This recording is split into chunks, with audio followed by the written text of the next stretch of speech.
Buenos días, buenos días.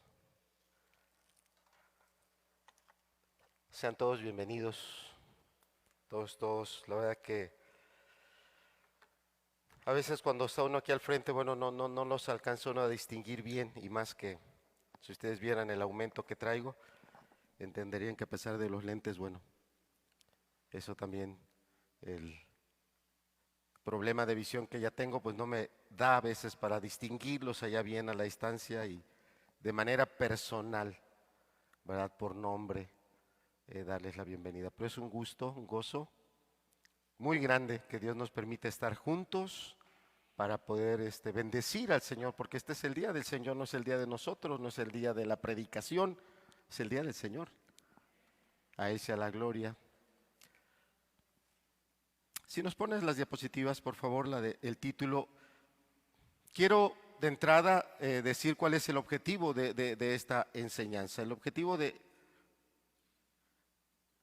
esta enseñanza es motivarte, para decirlo con una palabra muy educada y muy bonita, motivarle a usted a volverse a la palabra de Dios.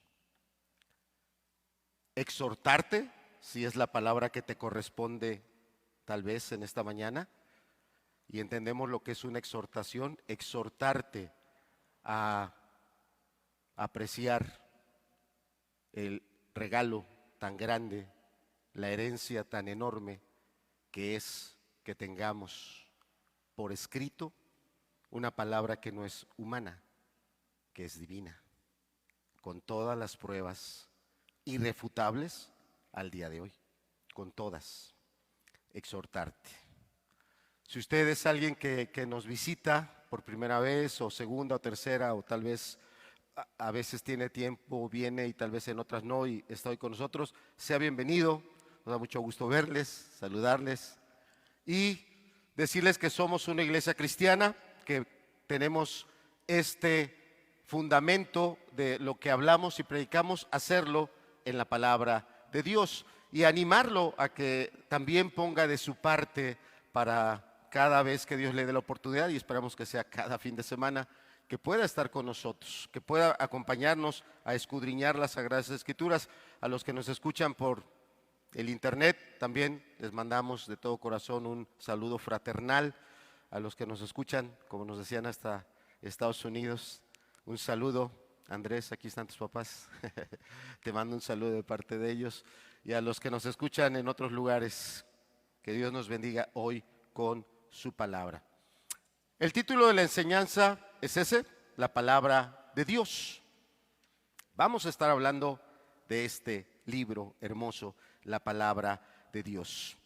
Y vamos a entrar nuevamente a la serie expositiva que estamos llevando del Evangelio de Juan, y esta enseñanza es a manera de introducción al capítulo 8, así que les invito a que vaya conmigo al Evangelio de Juan, capítulo 8. Y digo que a manera de introducción porque es importante conocer la palabra de Dios, conocerla, amarla, defenderla, vivir para la palabra, vivir por medio de la palabra. En el capítulo 7 sucedieron varias cosas. Era una fiesta muy importante, ya estuvimos dando algunas enseñanzas. Era la fiesta de los tabernáculos, y con esa fiesta se terminaba el tiempo de las cosechas. La primer fiesta que tenía que ver con lo que la tierra produce es la fiesta de Pentecostés, donde se traía lo que produce la agricultura, lo que las personas con sus manos, a través de trabajar la tierra, producían, y llegaban y le entregaban las primicias a Dios en esa fiesta.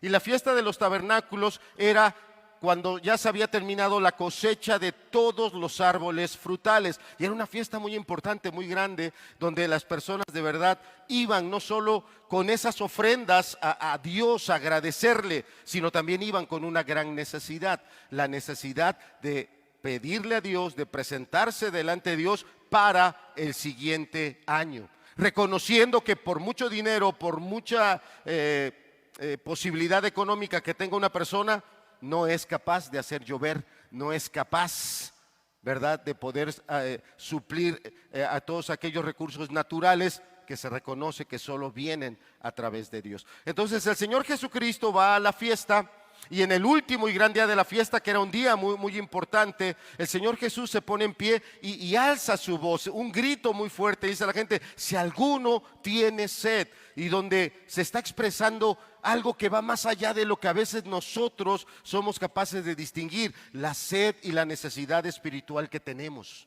la sed que hay dentro de nosotros y que solo puede ser saciada de manera espiritual.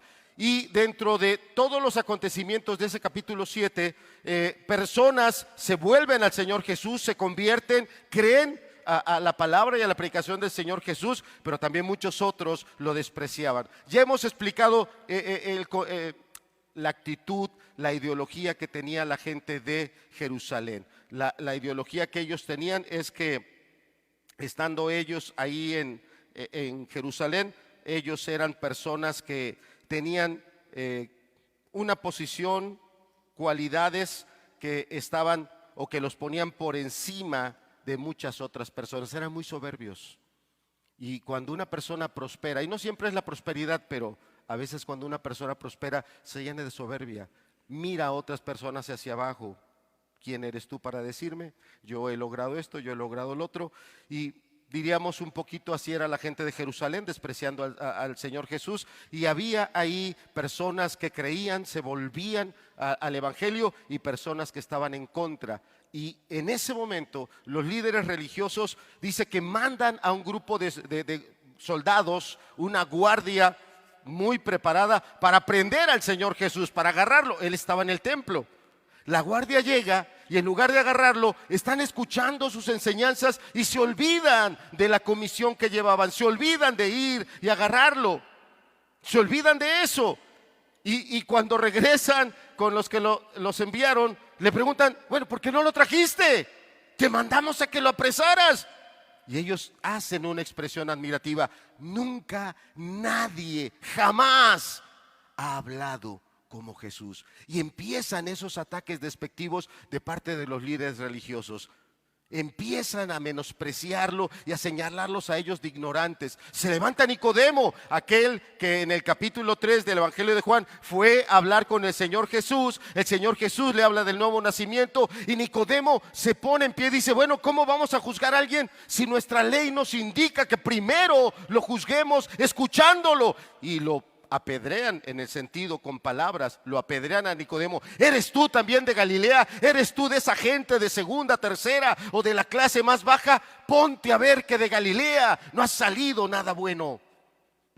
Y fíjate lo que dice el verso 53 del capítulo 7. Pero ahí vamos a notar algo importante en la escritura. Si es Reina Valera la Biblia que usted tiene en sus manos, seguramente el verso 53 está pegado al capítulo 8. No está pegado al capítulo 7. ¿Es cierto? ¿Sí ya se dio cuenta de eso, que el verso 53 no está pegado al versículo de arriba, a donde termina ese capítulo 7, sino está pegado al capítulo 8? Y esto es un indicativo importante. Bueno, ahí dice el verso 53, cada uno se fue a su casa. Leamos ahora Juan capítulo 8, verso 1. Y Jesús se fue al monte de los olivos, verso 2. Y por la mañana volvió al templo y todo el pueblo vino a él. Y sentado él les enseñaba. Entonces los escribas y los fariseos le trajeron una mujer sorprendida en adulterio. Y poniéndola en medio le dijeron: Maestro, esta mujer ha sido sorprendida en el acto mismo de adulterio. Y en la ley nos mandó Moisés apedrear a tales mujeres. Tú pues, ¿qué dices? Este evento de la mujer adúltera presenta una dificultad. Presenta una dificultad que no todas las Biblias lo tienen bien destacado, pero en la Reina Valera hay una forma en la que los traductores quisieron marcar lo particular de este pasaje. La primera ya la notamos, el verso 53 está unido al capítulo 8. Quiero leer lo que comenta el comentarista de esta Biblia. Esta es una Biblia de estudio MacArthur. Tal vez algunos de los presentes, su Biblia no es de estudio, solamente están los versículos. Tal vez los versículos están en letra negra cuando son palabras de otras personas y en letra roja cuando son palabras del Señor Jesucristo. Son buenas Biblias, pero es importante que vayamos entendiendo la necesidad de ir creciendo en el conocimiento de la palabra, y aunque puede ser una inversión, y lo digo así, no es un gasto, una inversión, es importante invertir en Biblias de estudio. Dice aquí este comentarista con respecto a ese verso 53 y desde el verso 1 del capítulo 8 hasta el verso 11. Dice esto MacArthur: esta sección que trata el incidente con la mujer adúltera, ponga usted atención, no formó parte del contenido original de Juan. Lo voy a volver a leer. Esta sección que trata el incidente con la mujer adúltera no formó parte del contenido original de Juan. Se ha incorporado. Es muy importante entender esto que estamos leyendo. En el libro de Apocalipsis hay una advertencia. Y el libro de Apocalipsis dice que alguien que le quita a esto, ¿qué le va a pasar? ¿No lo oigo? Dígalo fuerte. Hay una maldición. La palabra anatema significa maldición. Dios ha dicho que si usted le quita esta palabra, va a haber una maldición en su vida. Y Dios no bromea cuando dice algo. Pero también dice que si se le pone, si le aumentamos, es el mismo efecto. Viene una maldición. ¿Qué pues pasa aquí? ¿Por qué tenemos en este momento esto que está escrito? ¿Qué hace aquí en nuestras Biblias? Hay una muy clara y contundente serie de evidencias que claramente nos indican por qué esta porción el día de hoy y durante muchos años ha estado incorporada en la Biblia. Es muy importante que nosotros lo entendamos, y no es la única porción, hay otras más. Yo quisiera, usando ya que traje tu atención a esta sección de la mujer adúltera, regresar un poquito al capítulo 5, donde en el Evangelio de Juan dice que la gente esperaba que un ángel bajara. ¿Y qué hiciera el ángel? Bueno, ese versículo tampoco está en los manuscritos más antiguos, fue añadido. Y hay más. Ahora, la intención de esta predicación no es, ay, pues entonces no, esto está bajo maldición. No. No, es entender cómo Dios nos trajo su palabra. Cómo Dios nos trajo su palabra. Si nos pones la siguiente diapositiva, por favor. Vamos a ver este punto. Cómo Dios nos trajo su palabra. La palabra de Dios vino a través de Dios. Y la Escritura nos dice que es inspirada. Vamos rápidamente a un pasaje en la segunda carta del apóstol Pablo a Timoteo, en el capítulo 3. Segunda carta del apóstol Pablo a Timoteo, capítulo 3, versos 16 y 17.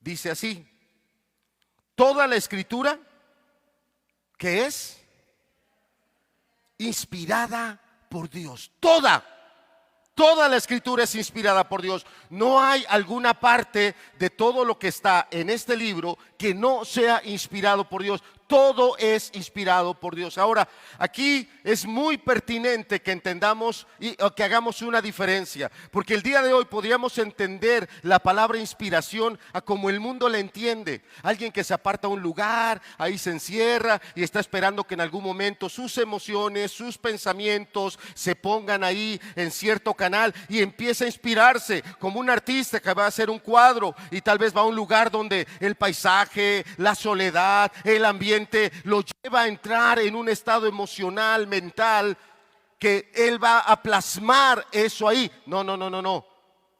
Cuando la palabra de Dios está hablando de inspiración, la palabra griega que está ahí, inspirar, es lo mismo que exhalar. Usted jale aire, mire, haga el ejercicio conmigo. Jale aire.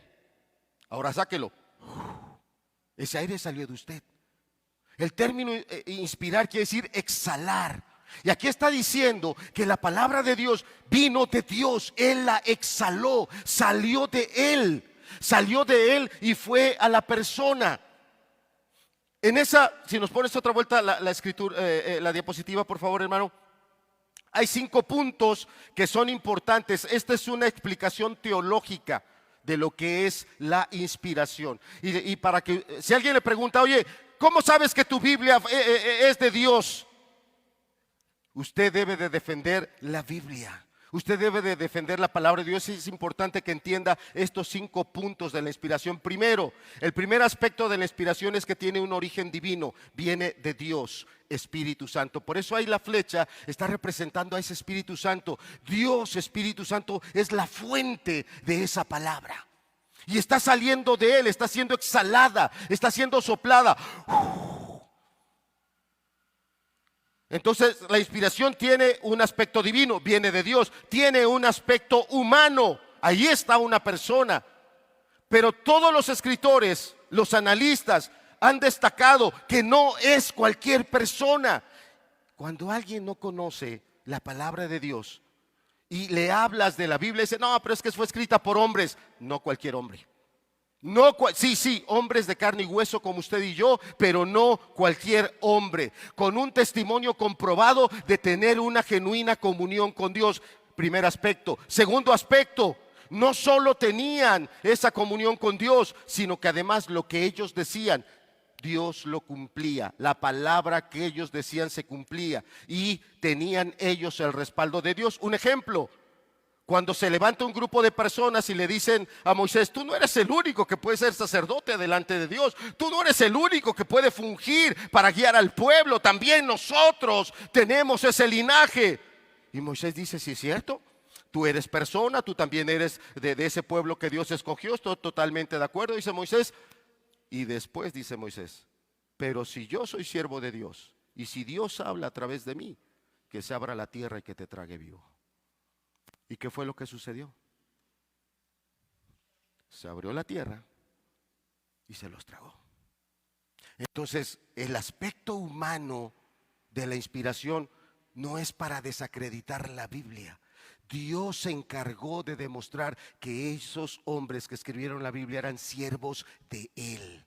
Sean los escritores del Antiguo Testamento, qué decir de lo que vamos a hablar hoy, de los escritores del Nuevo Testamento. Entonces, el aspecto humano de la inspiración no mengua la palabra de Dios, para nada. ¿Qué palabras son inspiradas? Las que Dios sopló en ellos, todas. Las que ellos escogieron para escribir el mensaje de Dios. Dios les sopló su mensaje, Dios exhaló su verdad en ellos y ellos empezaron a escribir. Y eran personas de diferente manera de pensar, de diferente manera de escribir. Pablo escribía de una manera, Juan escribía de otra, Isaías escribía de una manera, Moisés escribía de otra. Cada uno tenía una forma de expresarse. Se considera y está demostrado que inspirado es todo lo que está escrito. Todas las palabras que ellos pusieron son inspiradas. ¿Dios les dictó la Biblia? No, Dios no los agarró como escribientes. Dios no los puso en blanco y ellos simplemente como autómatas. No. La Biblia no fue dictada. El Espíritu Santo, Dios Espíritu Santo la sopló. Ellos recibieron el mensaje, la verdad, y lo registraron. Con las palabras que ellos escogieron, con el estilo que ellos tenían, eso también es inspirado. Y este sí, ya vimos el aspecto divino, ya vimos el aspecto humano. También tenemos que destacar que la Biblia, en el tercer punto, es sin error, es inerrante. Esto que está aquí no tiene error. Tal vez a usted le parezca, eso no puede ser. Créame, si usted es alguien que no crea la Biblia, no va a ser el primero ni el último enemigo que la Biblia tenga. Óigalo, ni el primero ni el último. Y la Biblia ha tenido muchos a lo largo de todos los tiempos. Muchos enemigos, y lo vamos a ver más adelante. Persecuciones que se levantaron, crueles, sangrientas, brutales, para acabar con este libro. Y no lo acabaron. Aquí está. Aquí está, gracias a Dios. Así que si usted se considera alguien que no crea la Biblia, que es usted escéptico, bueno, porque la escribieron hombres, no cualquier hombre. Si usted cree que la Biblia tiene errores porque ha escuchado esa anécdota, esa fábula que de repente alguien habla por ahí, es que la Biblia tiene errores, vamos a buscarlos. Que desde al final nos sentamos usted y yo, no es mucho, no es muy difícil. La Biblia nada más tiene, ¿cuántos libros, hermano Ezequiel? Ahí está, nada más son 66 libros, nada que no podamos revisar en un momento que nos sentemos. Va a llevar su tiempo, nada más venga con el suficiente. La Biblia no tiene error. Por eso el término teológico es que la Biblia es inerrante, no contiene error. En el mensaje que Dios transmite no contiene error. Así la Biblia diga cosas diferentes a lo que dice la ciencia. A ver, Alejandro, te estás metiendo donde no debes. La ciencia dice que la materia no se crea ni se destruye. La ciencia lo dice. Hay una ley. No es una teoría, es una ley. La materia no se crea ni se destruye. Solo, entonces, si la conoces, pues Dios dijo de la nada, hágase la luz. Y se hizo. Gloria a Dios. Así, lo que la Biblia diga está en contra de lo que la ciencia dice. La Biblia es inerrante, no es necia, no es absurda, es verdad.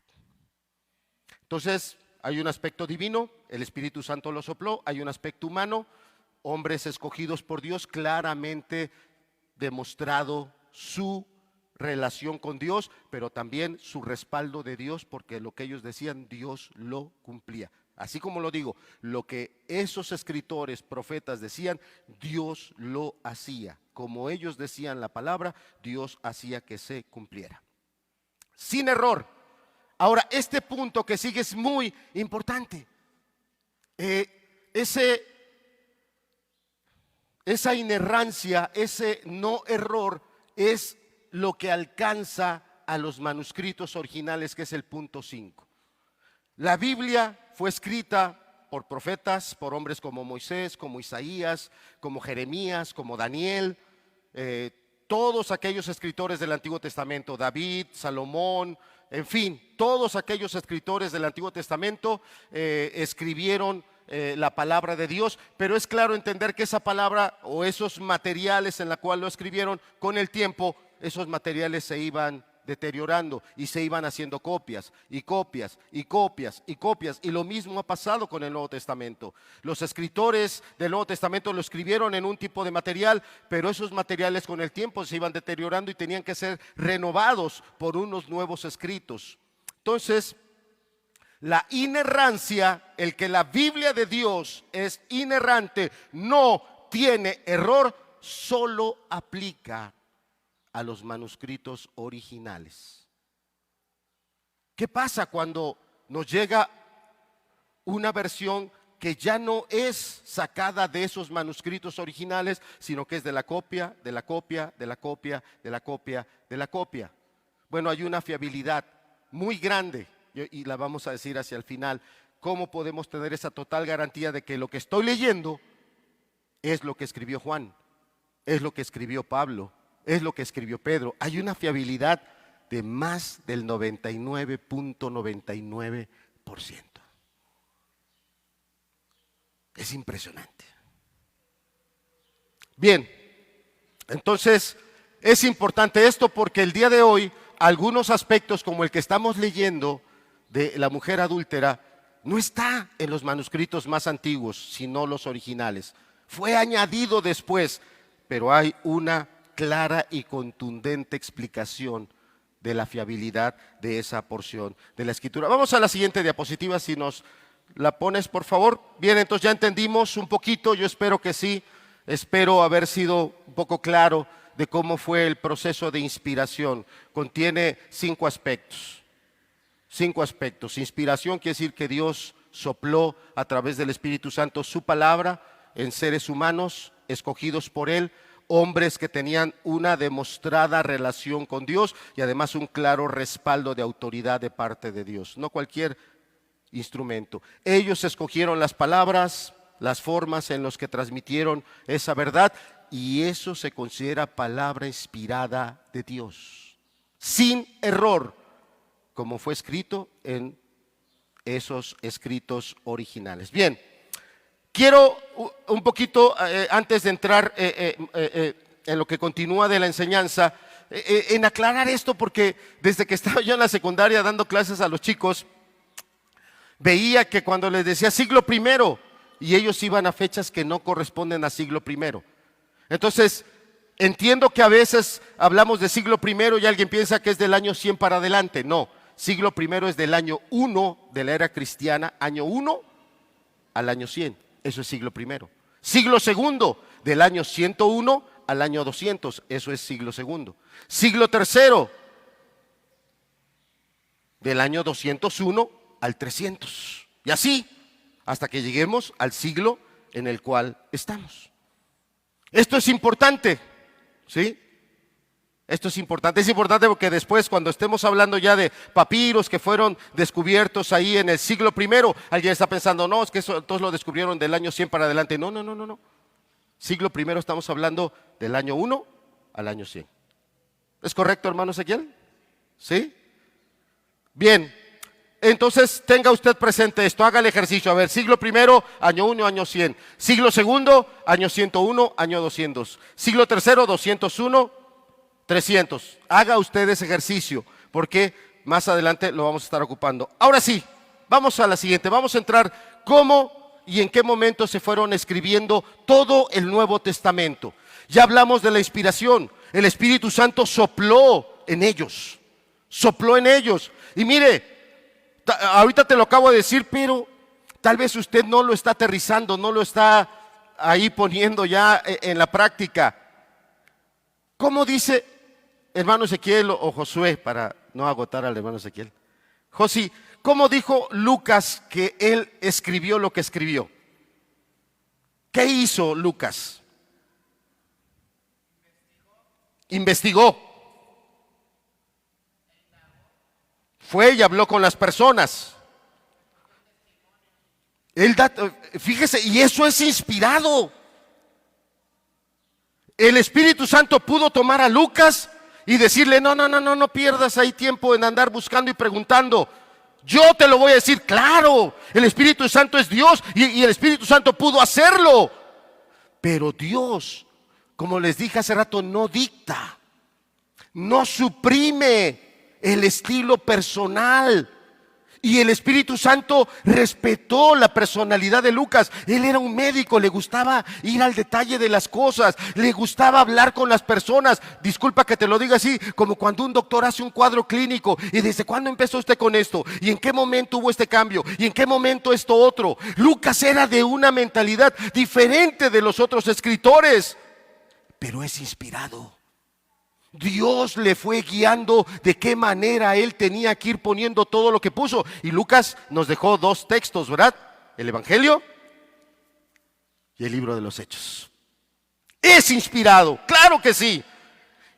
Y sépalo de una vez por adelantado, Lucas, entre los historiadores no religiosos, historiadores que no tienen que ver con la iglesia, historiadores que tienen que ver con la sociedad, el mundo, allá afuera, lo secular, como le decimos, lo respetan muchísimo, porque Lucas se encarga de dar de detalles decir el nombre del procurador, decir la autoridad romana que estaba en la isla cuando él y Pablo llegaron ahí, y todos son exactos. Algunos decían, se equivoca, eso es mentira.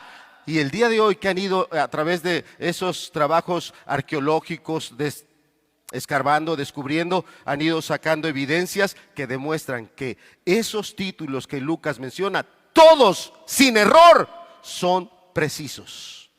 De tal manera que sus escritos son 100% fiables.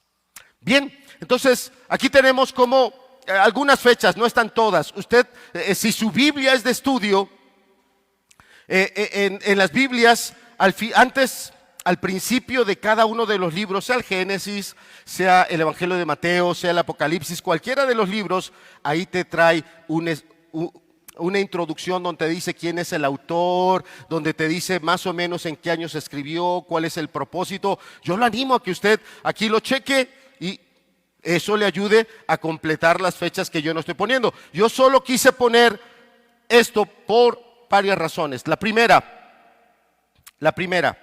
es cómo transmitieron el mensaje de Jesucristo. Lo oyeron los apóstoles, ellos son los que estuvieron todo ese tiempo que el Señor Jesucristo ministró. El Espíritu Santo vino sobre de ellos para hacer que ese mensaje del Señor Jesucristo ellos lo tuvieran claro y lo escribieran, correcto. Pero ¿cómo lo transmitieron? Dice en el libro de los Hechos, capítulo 2, verso 42, si no me equivoco, que toda esa primera iglesia perseveraban primero ¿en qué? A ver, dígamelo fuerte. Estamos diciéndolo fuera del orden que la Biblia dice. Vamos ahí. Hechos, si nos los pones por favor, Elías, Hechos 2:42.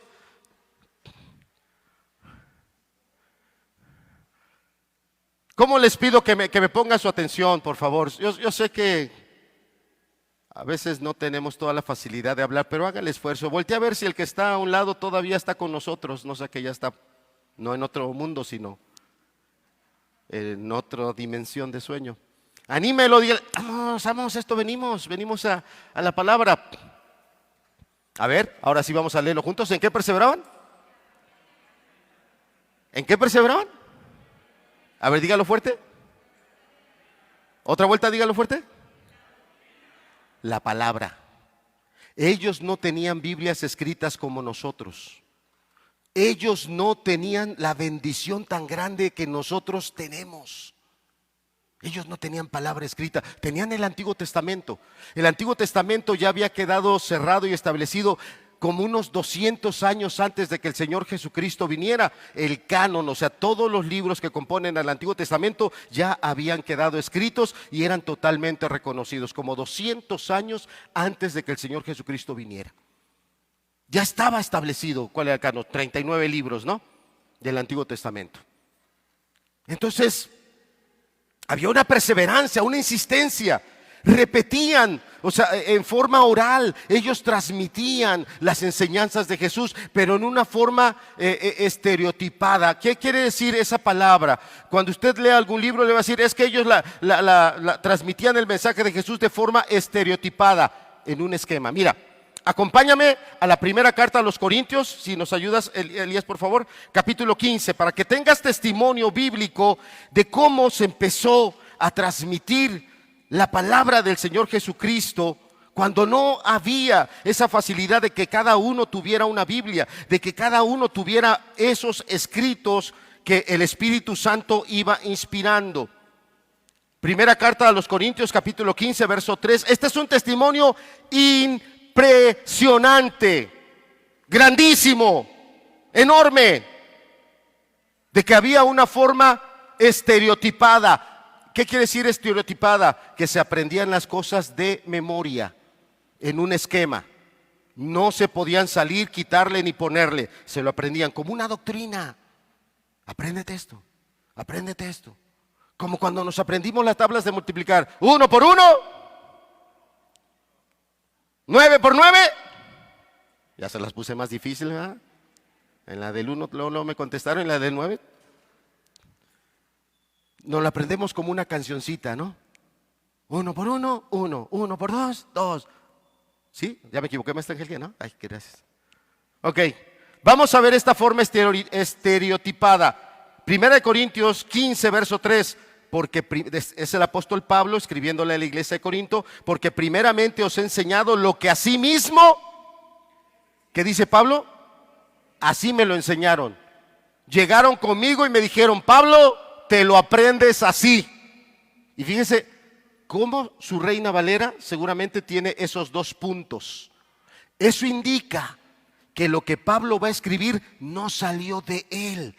No es del estilo de Pablo. Pablo no usaba estas palabras. Nosotros en la versión española no lo notamos.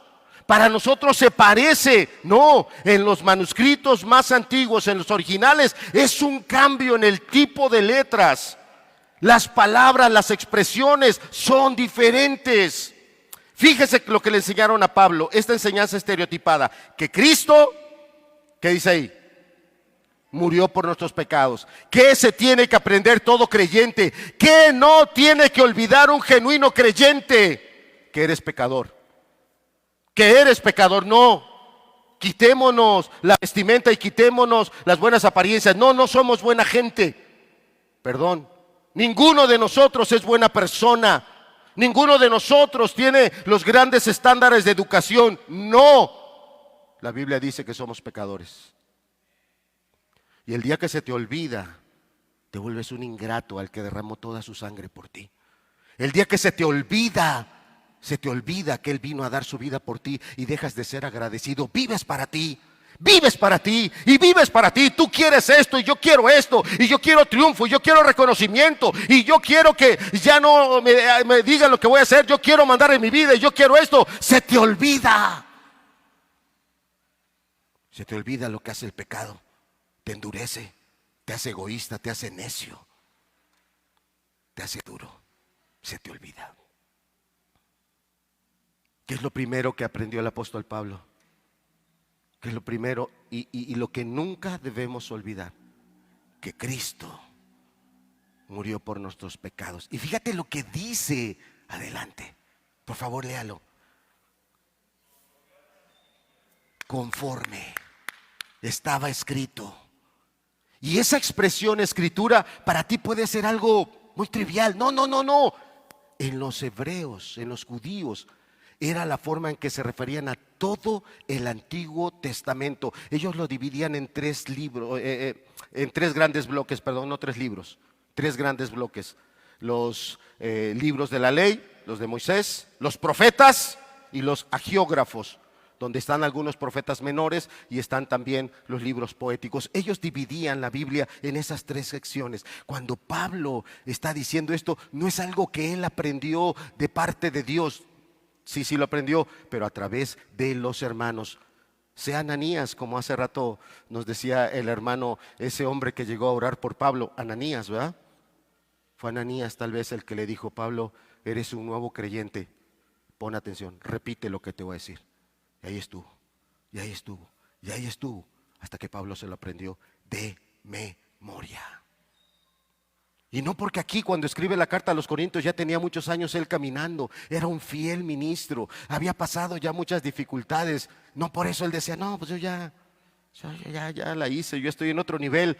No, él dice: cuando yo llegué con ustedes a Corinto, lo primero que les enseñé fue lo primero que yo recibí. Impresionante. Toda esta porción, todos los comentaristas dicen: no es del estilo de Pablo las palabras que se usan aquí.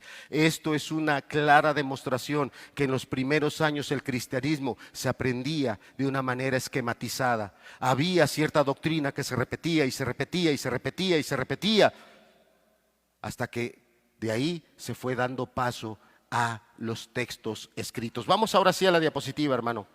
Gracias. Ese tiempo en el que se escribe todo el Nuevo Testamento, los 4 evangelios, el libro de los Hechos, todas las cartas del apóstol Pablo, las cartas de Juan, las cartas de Pedro, la carta de Judas, la carta de Santiago, el libro de los Hebreos, es más o menos en un periodo que va de 45 a 50 años.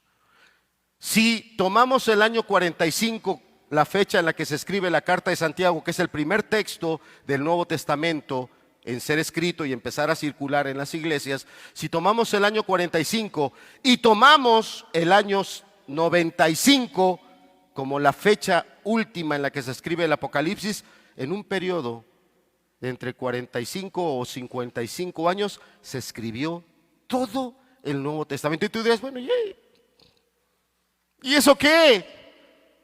Fíjate cómo, y lo digo empezando por mí, esto no lo voy a decir por usted, lo voy a decir por mí. ¿Cómo no apreciamos lo que Dios nos dejó a nosotros? Y vivimos vidas tan relajadas, tan desinteresadas en Dios, su reino. Ellos conocieron a Jesús y sabían que Él era Dios y vivieron para Él, para darle todo a Él y darle todo a su reino. Todo, todo, todo. Sus talentos, tenían talentos para escribir, se los dieron. Tenían talentos o dones del Espíritu para ministrar, ministraron. No se guardaron nada, nada se guardaron. Ahora, este aspecto de que en ese tiempo tan breve, porque es muy breve, ¿qué me quiere dar a entender a mí? Uno, que todo lo que escribieron, cualquiera de los autores divinamente inspirados, todo lo que ellos escribieron, en el momento en que lo escribieron y en el momento en que esas cartas, libros empezaron a circular, ser leídos por la iglesia, ser conocidos por una población en general, había personas que habían visto esos milagros de Jesús. Había personas que habían sido testigos presenciales, no solo de lo que predicó el Señor Jesús, sino también de todo lo que Él había hecho. Repito, cuando aparecen estos escritos, todavía estaban vivas esas personas que podían decir, ¿es verdad o es mentira? Podían afirmar, si es cierto, este escrito está diciendo la verdad, este escrito viene de Dios, porque ellos fueron testigos de eso. O podían decir, espérate, lo que está escribiendo no es realmente lo que pasó. Entonces, esos escritos al circular entre las iglesias, los hermanos, ellos fueron los que con el testimonio de lo que ellos vivieron, presenciaron, afirmaban, aceptaban o rechazaban esos escritos. Y eso es muy importante, créamelo, muy importante. ¿Sabe por qué? Porque algunos críticos, porque enemigos, ya le dije, la Biblia siempre ha tenido, muchos. Algunos críticos dicen que los evangelios y las demás cartas se escribieron casi a finales del siglo segundo. Estamos hablando del año 150 hacia el año 200. Algunos críticos malintencionados dicen, no, todo eso se escribió mucho después, cuando ya no estaban vivos los apóstoles, ya no estaban vivas las personas que podían decir si es cierto o no es cierto. Por eso el que escribió pues puso lo que quiso. ¿Quién lo va a desmentir? No, toda la evidencia histórica señala esto. Este es el tiempo en el que el Nuevo Testamento fue escrito y está totalmente comprobado. Lo vamos a ver de 45 a 55 años, no más. Qué importante es que había muchos testigos que afirmaron, eso es cierto, o podían rechazar el escrito. Siguiente diapositiva, por favor. Son algunas imágenes, no crea que así eran realmente esas personas, porque estamos hablando de gente de mediados del siglo I, inicios del siglo II, algunos de siglo III, es decir, no había celulares para sacar selfies, no había esa facilidad. Entonces son representaciones que alguien ha hecho y yo quiero usar de la representación para lo que voy a decir. Ya vimos aspectos muy importantes, la inspiración, ya vimos eso, ya vimos también en qué periodo los escritores inspirados por Dios escribieron todo el Nuevo Testamento, empezando desde el año 40-45. Si tomamos esa fecha, alguien que no sea el hermano Ezequiel, que lo tengo bien cerca, maestra Angie, no es nada difícil. ¿En qué año el Señor Jesucristo es crucificado, resucita y asciende al cielo? 33. De tal manera que si en el año 40 se escribe la carta de Santiago, ¿Cuántos años habían pasado del 33 al 40? 7. Eran fechas muy recientes.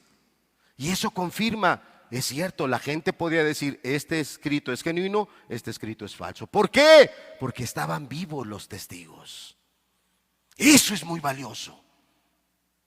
El ser llevado por Dios a hacer su voluntad. Bien, ahí a su izquierda está un autor, un cristiano llamado Papías.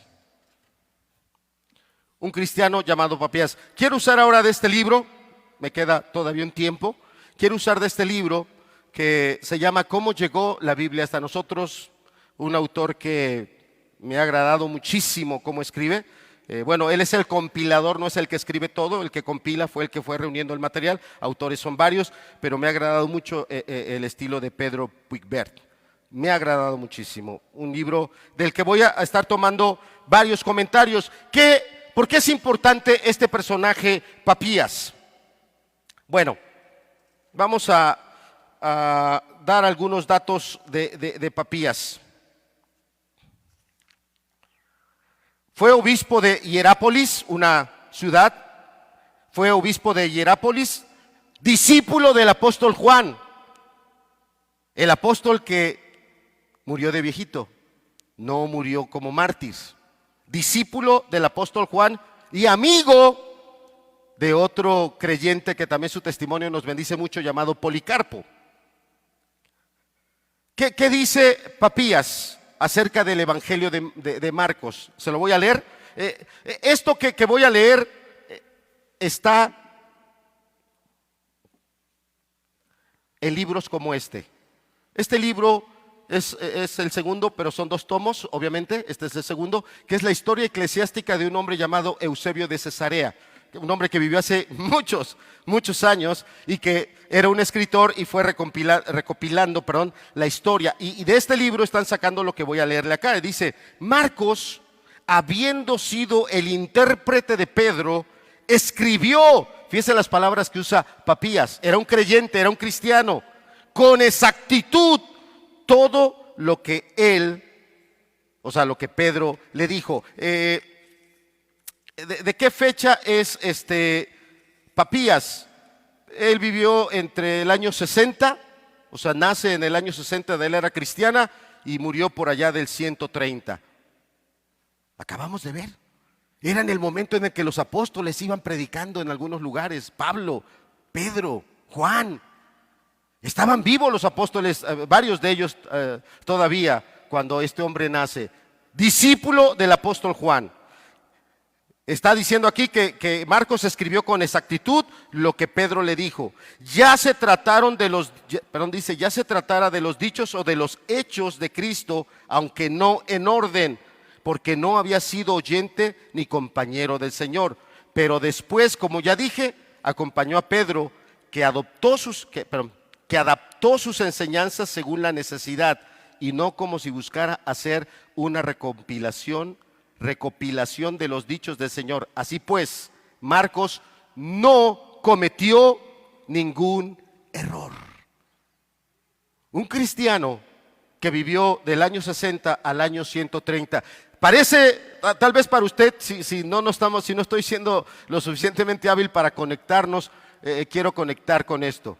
Es entre un creyente que nace en el primer siglo, pero que muere casi hasta mediados del segundo siglo.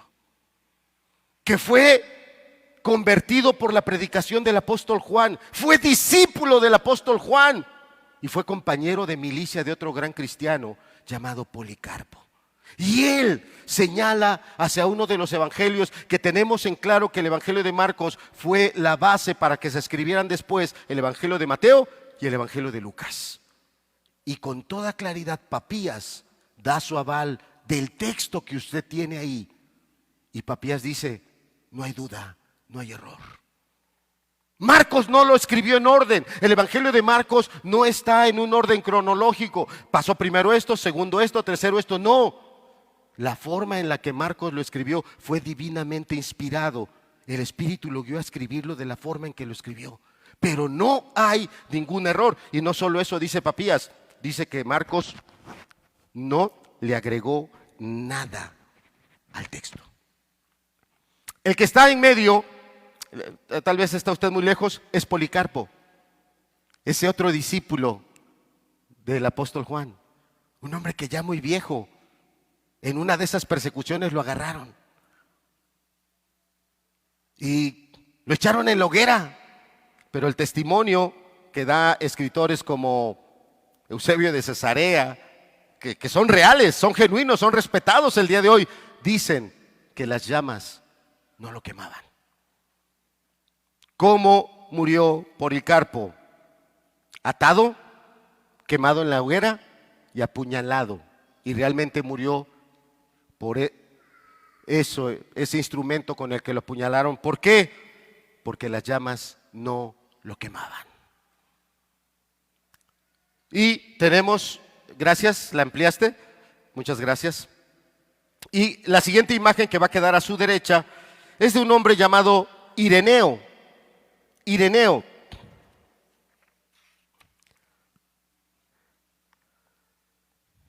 ¿Qué dice Ireneo?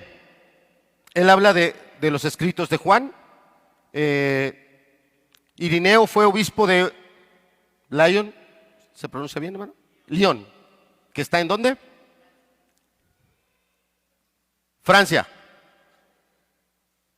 Fíjense los lugares, los cristianos que se levantaron.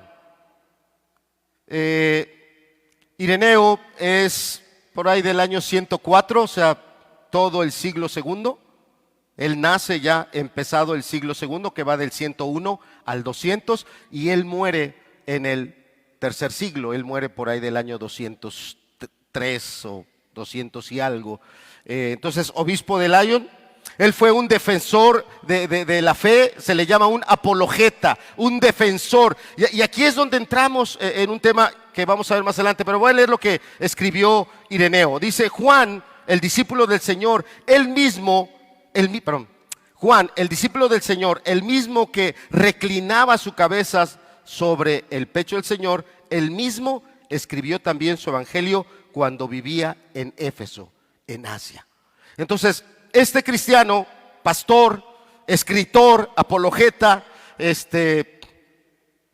nos da un testimonio de cómo es o dónde es que Juan escribe su evangelio. Algo que no dije de Papías es que también Papías escribió bastante, una gran cantidad de tomos, libros que hablaban de la homilía dominical, el servicio dominical.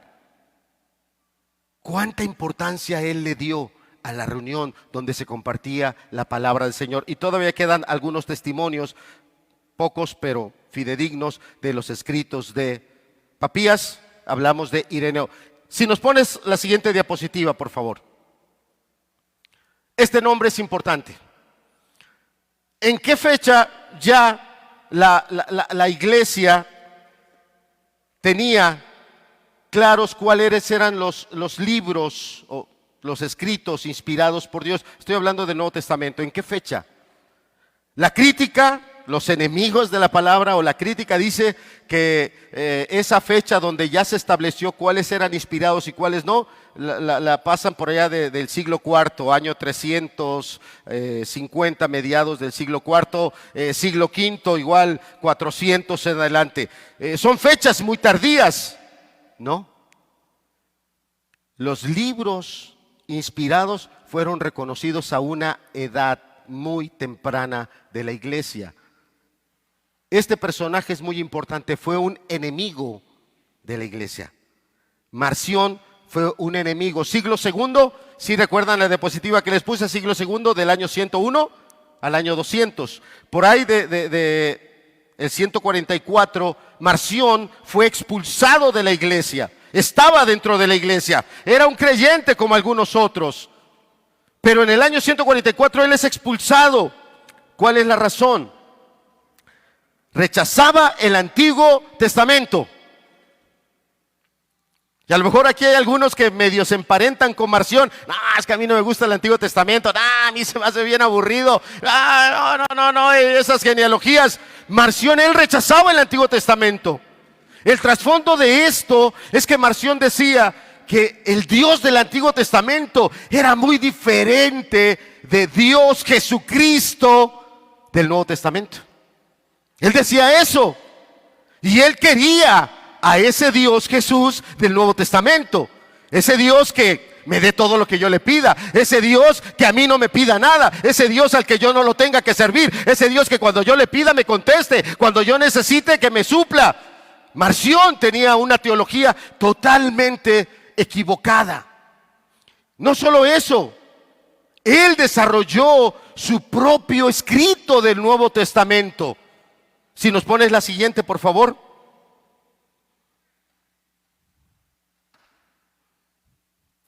¿Qué hizo Marción? Dice, el canon de Marción contaba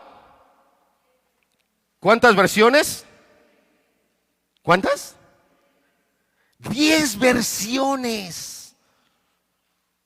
Eso quiere decir que esas cartas, algunas de ellas, no todas, pero algunas de las cartas de Pablo, él las escribió también y las fue modificando, las fue cambiando, las fue transformando.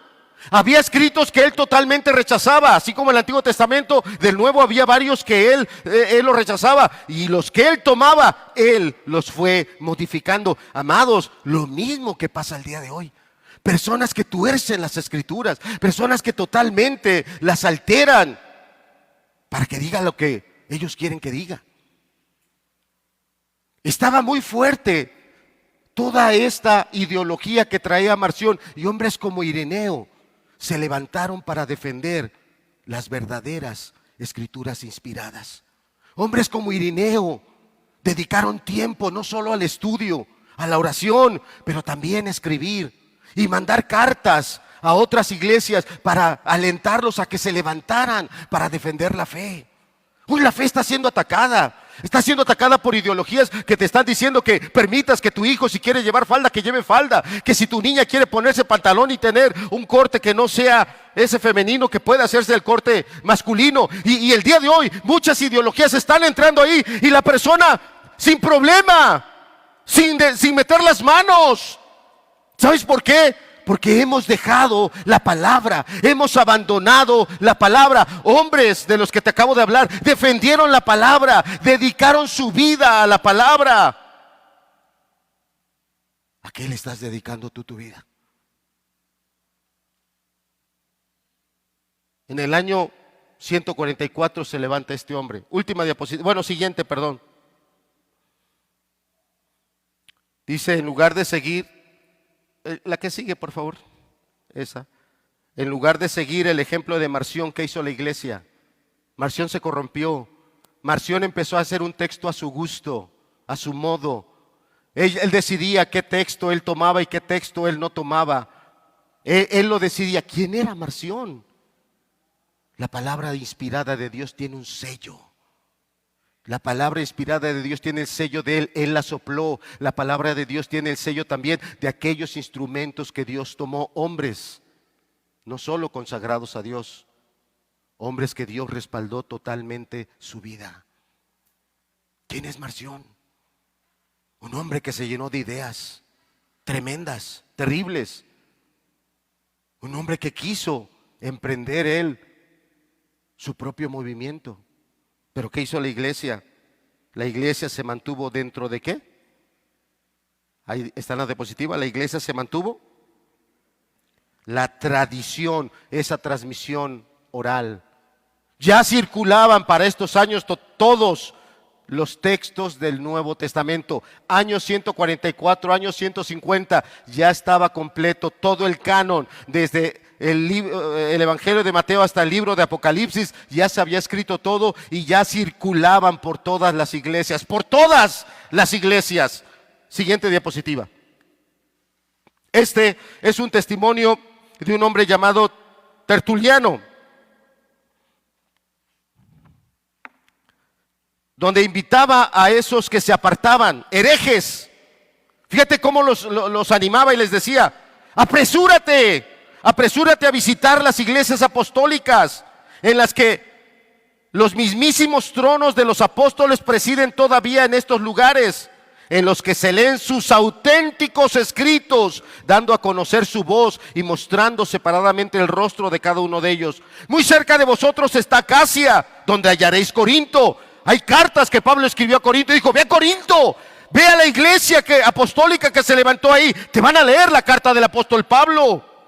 Y en tanto que no estáis lejos de Macedonia, encontraréis allí Filipo. En Filipo había una iglesia apostólica. Y decía: anda, estás en Macedonia, fui a Filipo. Que se encontraran con el carcelero de Filipos, ¿no? Que se encontraran con ese hombre que fue salvado de manera tan prodigiosa. Hace rato en la oración se mencionaba a Lidia. Creo que alguien en la oración la mencionó, no recuerdo. Se mencionaba a Lidia, ¿no? Lidia era una vendedora ¿de qué? Les estaba diciendo: ve allá y te vas a encontrar una mujer próspera, una mujer que sí ha hecho esto, lo otro, pero te vas a encontrar una mujer que no está en esos afanes de este mundo, de ser reconocida, de ocupar posiciones, está rendida a los pies de Cristo. No, ella fue la que le dijo a los apóstoles: si halláis que soy digna. ¿No le dijo eso a Pablo? ¿Qué le pidió? Entra en mi casa, quiero servirte, tú eres un siervo del Señor, yo quiero servirte a ti. Ve lo que decía Tertuliano. A los herejes, a los que estaban torciendo la escritura. Tal vez no te habías dado cuenta, pero tu corazón va para hereje. ¿Cómo tuerce la escritura para justificar tu falta de amor, tu falta de entrega, tu falta de pasión a Cristo, tu falta de gratitud? Acomodas el evangelio a ti. Pero el evangelio no se escribió para ti. El evangelio se escribió para gloria del Señor. Y se escribió para que tú y yo nos arrepintamos. Para eso se escribió. Sigo.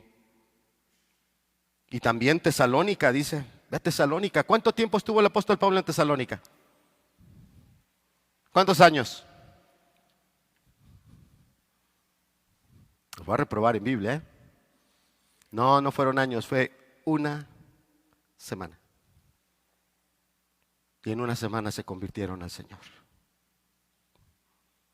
En una le entregaron todo y se escriben unas cartas a los tesalonicenses tan preciosas, donde se les habla del hombre de pecado, del hijo de perdición, donde se habla del misterio de la iniquidad, cómo el pecado trabaja y te corrompe y te destruye. Pero que claramente dice en esa carta: pero solo hay quien al presente lo detiene: el Espíritu Santo, la palabra de Dios, la iglesia del Señor Jesucristo. Necesitamos ir a Tesalónica para que ellos nos enseñen cómo se soporta la persecución. Y nosotros no queremos padecer nada. No queremos afligirnos ni tantito. Necesitamos ver un hombre rudo, violento, convertido en un cordero, un carcelero que era brutal. Filipos. Y puesto que podéis hacer la travesía hasta Asia, allí encontraréis Éfeso. Ve a Éfeso. Qué hermosa la carta del apóstol Pablo, donde dice que ya no somos extranjeros ni advenedizos, sino conciudadanos, miembros de una familia que es muy grande y muy valiosa, la familia de Dios. ¿Pero es la familia que amas? ¿Es la familia que de veras aprecias? ¿Es la ciudadanía que de veras te importa? Esto lo escribió en el año 208, principios del siglo III, a los herejes. Apresuraos a visitar las iglesias apostólicas, en las que los mismos tronos, cátedra de los apóstoles presiden todavía en estos lugares, en los que se leen sus auténticos escritos. Este cristiano Tertuliano nos está dando una referencia a principios del siglo III. Muchos años ya habían pasado de que el Señor Jesucristo había ascendido al cielo, año 33 decíamos. Estamos inicios del siglo III, 208, han pasado unos 150 años y todavía estaban los escritos originales. Yo no sé si a ti te emocionaría llegar a esa iglesia de Corinto y que dijeran: esta es la carta del apóstol Pablo. No sé si a ti te apasionaría Así como leímos hace rato el capítulo 15, decir, wow, esto fue escrito hace tantos miles de años. Y ahí estaban.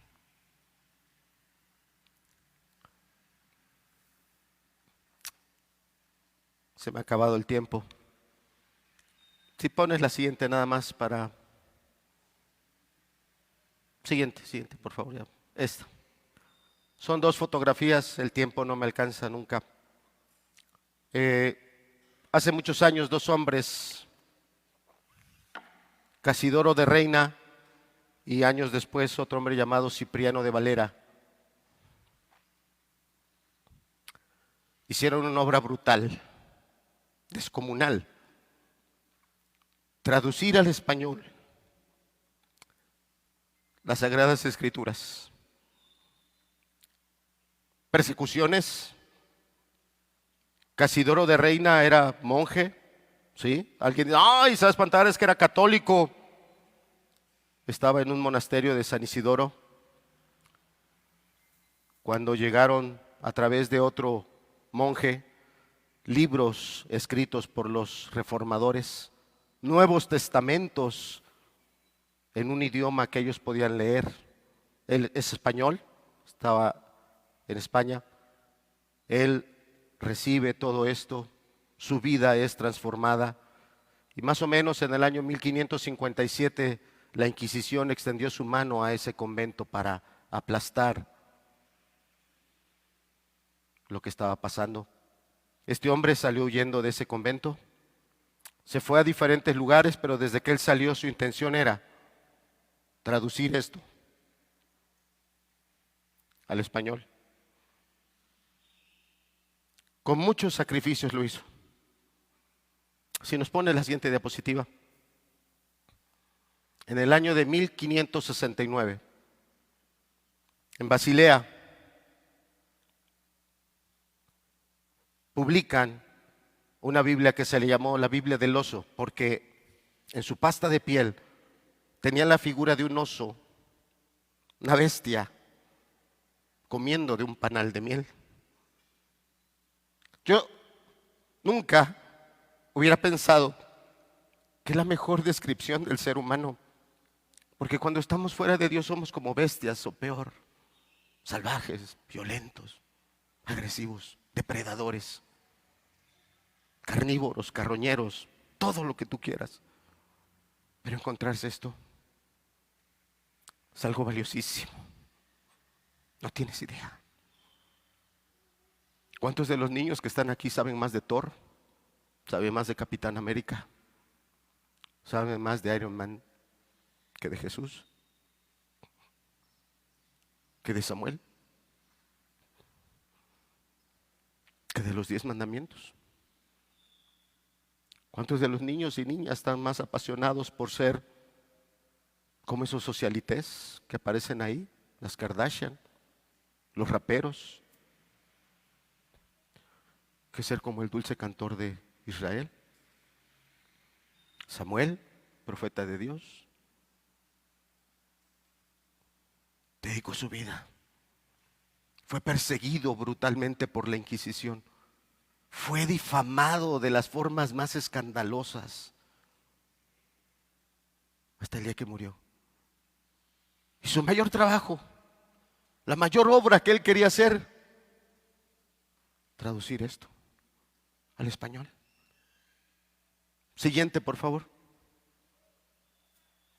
Cipriano de Valera, más o menos contemporáneo de Casidoro, también salió del mismo convento, también salió huyendo por la Inquisición, ya no era católico, se había convertido a Cristo, un verdadero siervo del Señor. Siguiente, por favor. Una persona muy preparada se va a Inglaterra y ahí entra a una universidad y se gradúa en el año de 1563 con maestría en artes. Hoy despreciamos tanto la educación.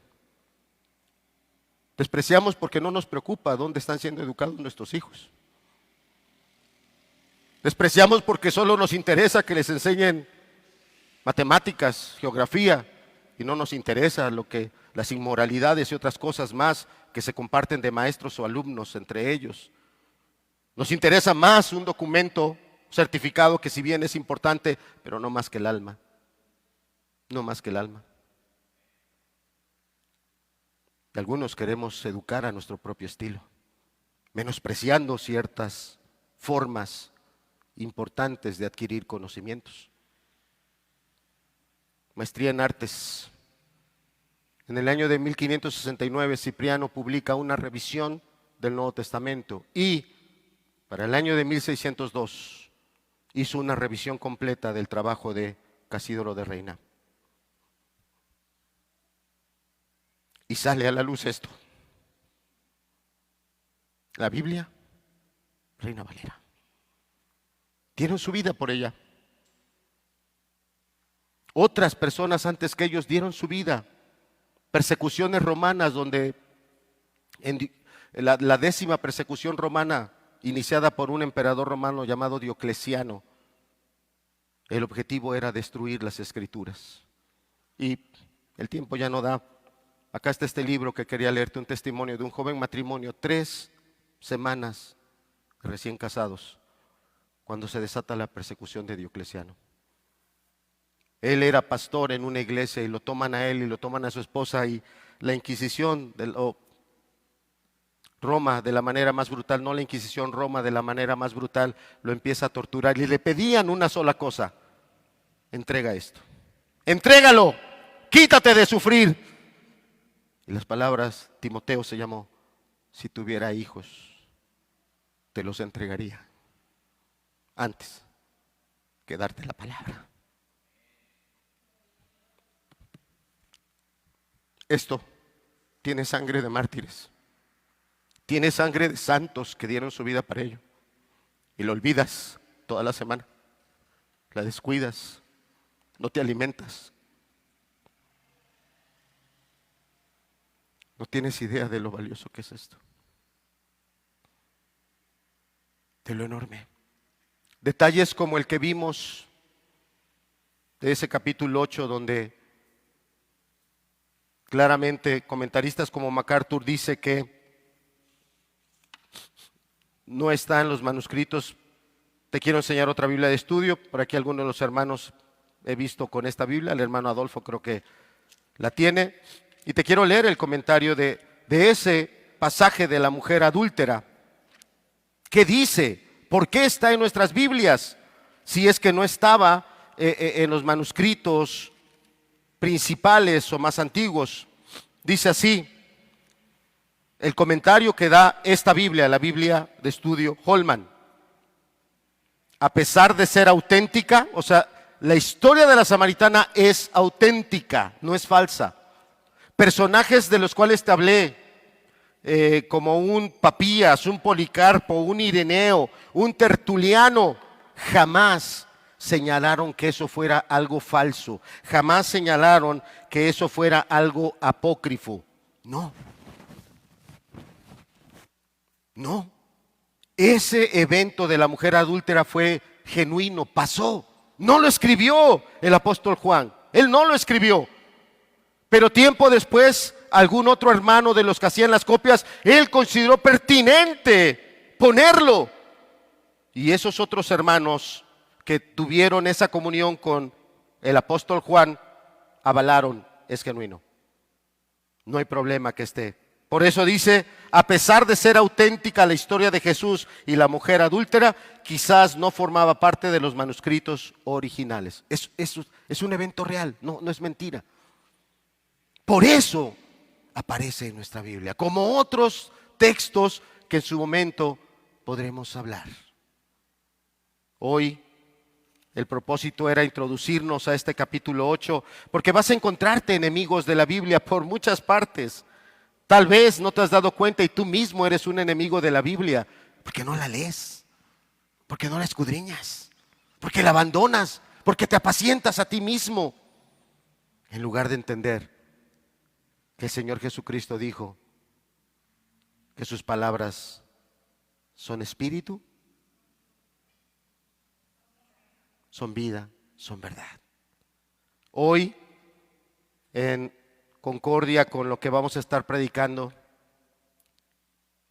la librería, quisimos hacer un esfuerzo los hermanos en la iglesia, las hermanas que atienden la librería, hacer un esfuerzo para poner la palabra de Dios en el lugar que debe tener en nuestras vidas. Es la palabra de Dios. No hay ninguna duda. Libros como este que les enseñaba da una gran cantidad de evidencias de la fiabilidad de la Biblia en comparación con cualquier otro escrito de la antigüedad. No hay ningún escrito que tenga la fiabilidad que tiene la Biblia. La Biblia tiene una fiabilidad, diríamos, del 99.99% en el mensaje que Dios transmitió. Entonces, los hermanos, hermanas de la librería, en estos días, esta semana y algunas que siguen, van a estar dando grandes descuentos a todo aquel que quiera llevar Biblias. Y yo les animo, Biblias de estudio, sí, no son económicas, no están en 50 pesos, no están en 200. No es para lucrar. Queremos que nuestra iglesia sea una iglesia que aliente mucho la lectura espiritual, que aliente una serie de literatura que a grandes, pequeños, los impulse en ese camino que debe ser de Dios. Hay grandes libros, si usted no se interesa por Biblias, ya tiene. Hay grandes libros como El mártir de las catacumbas. Es un libro extraordinario. Más que un carpintero, de Josh McDowell, que le da una gran cantidad de evidencias de que Jesús es quien dijo que es el Salvador, el Mesías, y muchos más. Libros que hablan del matrimonio. Hace rato estaba mirando uno de Warren W. Wiersbe, La estrategia de Satanás. Al ver el índice, la forma en la que está estructurando los temas, yo le dije a las hermanas, este libro está fabuloso, espectacular.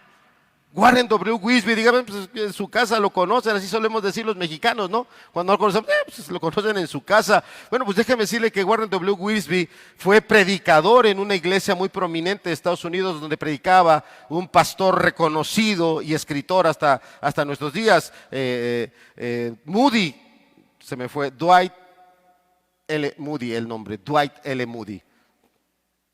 Gran pastor, gran predicador, gran escritor, una iglesia que dejó una huella o ha dejado una huella. Warren W. Wiersbe fue pastor también de esa iglesia. ¿Qué quiero dar a entender con esto?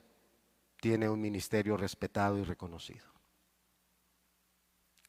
Terminamos. Cierre sus ojos. Vamos a terminar con una oración. Una reflexión también.